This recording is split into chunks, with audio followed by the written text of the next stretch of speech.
Hey guys, thanks so much for clicking on another episode of SideFlick. My name is Chris. Let's dive into all the movie news we've got to discuss here today. Some of the stuff that's been happening in the past couple of days that we could talk about here is we finally have a director for Deadpool 3 giving us a real idea what we can expect from that movie. Illumination pushing forward with their Shrek universe with our first look at Puss in Boots 2. Jared Leto, star of Morbius, letting us know which Spider-Man he would be facing off against. That along with so much more. So many of you guys give me your opinions with everything we discuss here today. Don't mind the Sonic Pops. They dropped the final trailer that was absolutely epic along with this awesome poster. So if you have the time, I recommend you guys check out that breakdown I did. I'll link it down below. But now let's just go ahead and dive into some of the movie news here. Starting off with what the heck are you doing, Illumination Studios? About 4 to 5 years ago, you promised me we would be getting a Shrek reboot, aka Shrek 5, because you were gonna be bringing back the original cast. Mike Myers, Cameron Diaz, Eddie Murphy, whoever plays the gingerbread man, maybe even Lord Farquaad. And I was getting pumped, I was getting excited. I was like, man, I wonder what that'll look like. Illumination Studio has a very specific style. I'm assuming they call it a reboot because the art style will change. It's a new creative head. It sounded like it was gonna be fun. And after all this time, you were just working on Puss in Boots 2?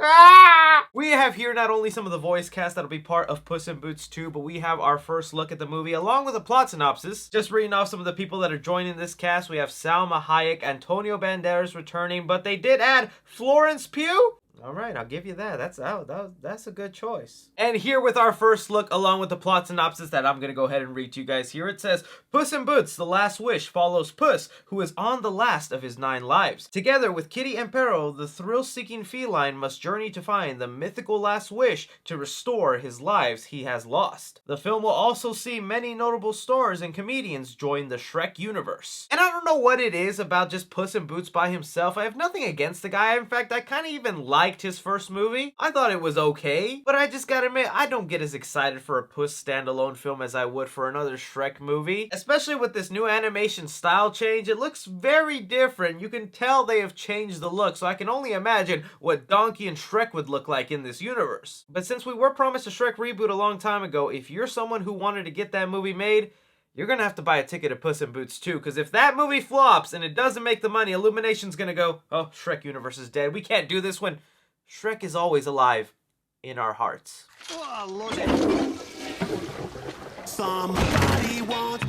Let me know what you guys think of Puss in Boots 2. Do you like the plot? What do you think of the first look? Let me know down below. Something here that's kind of caught my attention that I definitely want to talk about since everyone still seems to have a little bit of Batman hype. Hell, I'll even put on the Batman mask if that makes it more exciting for y'all. Let's do this. There we go. Now I can't move my neck to read. We can fix that here.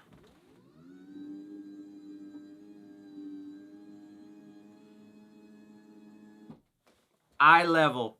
Just how Batman likes it. Well, recently Matt Reeves has been doing a lot of interviews concerning the Batman, and of course one thing he keeps getting asked at is about the big tease at the end of the movie. Now I will just put a spoiler warning if you're someone who has not watched the Batman, but I figure everybody must know about it by now. 3, 2, 1. The Joker, played by Barry Keoghan, who I still don't know how to correctly pronounce his name, so I apologize, is playing the clown Prince of Crime. And a lot of people have just been up and down about this because people are like, we've already seen so many Jokers, we don't need another one. And in this recent interview with Matt Reeves, I think it's made it very clear this introduction of the Joker is not really supposed to be for the movies, and he's definitely going to be part of just his own solo show. When talking to Den of Geek, Matt Reeves went ahead and talked a little bit more about that Joker cameo, saying, at the end of the movie is really more contextual for the universe, so I can't say whether we would do him specifically in the movies or not. And being the great Batman detective that I am, I was like, I've heard that before. If we go back to an interview with Variety where Matt Reeves was first talking about this Joker cameo, he went ahead and said, it's not an Easter egg scene. It's not one of those end credit Marvel or DC scenes where it's like, hey, here's the next movie. In fact, I have no idea when or if he would return to that character in the movies. It doesn't take a genius playboy philanthropist like me to know boy's not coming to the movies. With them letting us know they canceled the Gotham City Police Department show for the Arkham show, and it'll most likely be taking place after the Batman, just like the Penguin series, it seems pretty obvious now that the Arkham series is actually a secret Joker show. And if you really think about it, that's a genius way for HBO Max to get subscribers. You make a show about the Joker, you set him up so that maybe you could eventually have him in the movies. I know a lot of people would watch that show. And even just think about how HBO Max does it all rated R, I think it could work. So I feel like that's why Matt Reeves keeps saying he doesn't know if he'll return in the movies or if they'll continue him in the movies. Batman Detective Vision lets me know it's in the shows. The streaming shows. Rachel!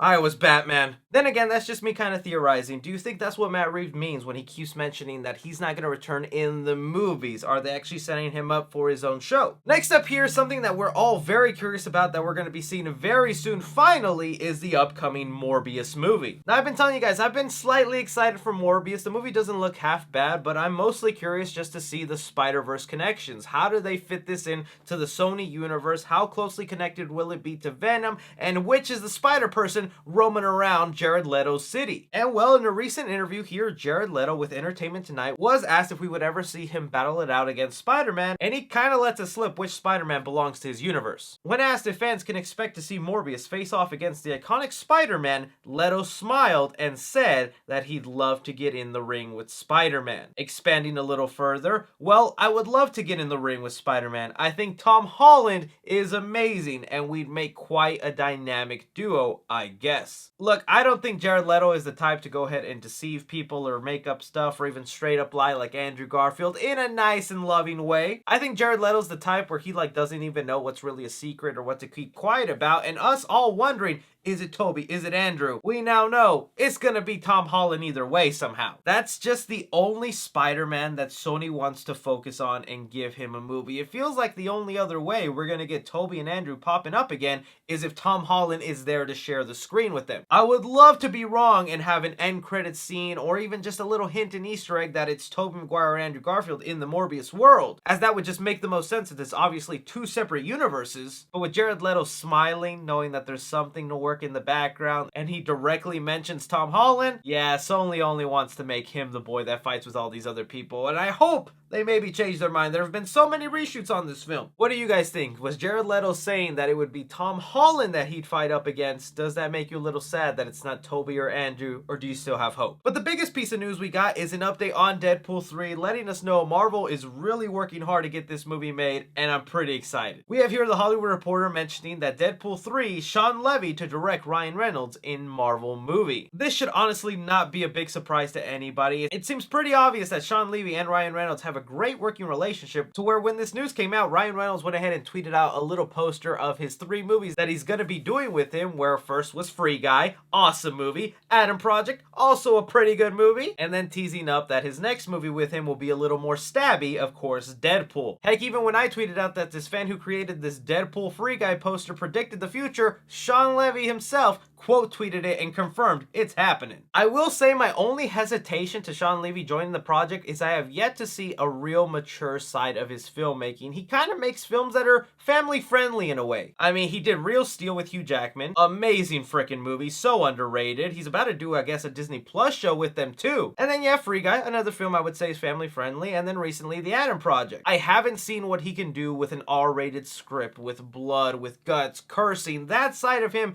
is not really known to me. So I'm kind of scared to see what that'll be, and I'm wondering if that's why Disney hired him. It's like, maybe he can make things look squeaky clean for us. But they've already come out and said that they will make Deadpool rated R, so they're not going to pull the rug from under us, hopefully. But I also wonder if this was Kevin Feige being the strategic man that he is, knowing that he has not only a great relationship with Ryan Reynolds, the man also has a great relationship with Hugh Jackman. To where Sean Levy, before this announcement was made, went ahead and said this in an interview. You snuck Hugh into Free Guy. We all want to see Hugh and Ryan do everything together. Is it going to be Starman? Are you going to put Wolverine and Deadpool together in Deadpool 3? Like, when are you going to work with all three of you guys?